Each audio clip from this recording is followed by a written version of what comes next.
Habang lalong tumitindi ang traffic, mas dumarami ang nahuhuling iligal na dumaraan sa EDSA busway. Live mula sa EDSA Mandaluyong, sa unang balita, si Bea Hinlak. Bea.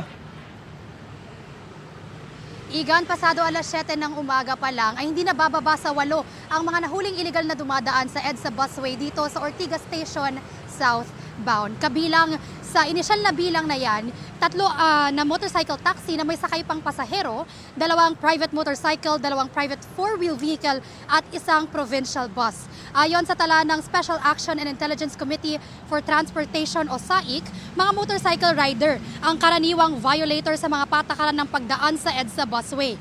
Ilan sa mga naging dahilan ng mga sinitang motorista ay yung rush hour, matinding traffic at nagmamadali na raw sila.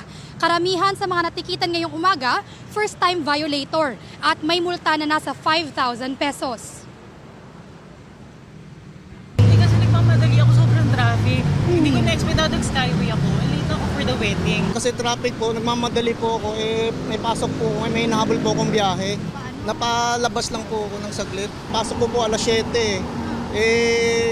yun nga po, traffic na. Wala naman pong barrier. Walang barrier, kaya nag-ano ako dito. Hindi ko po alam, ma'am.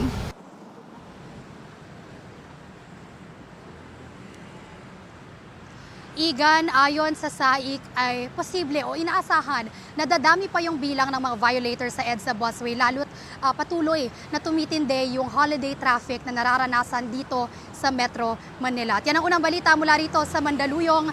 Bea Hinlak para sa GMA Integrated News. Igan, mauna ka sa mga balita, mag-subscribe na sa GMA Integrated News sa YouTube para sa iba't ibang ulat sa ating bansa.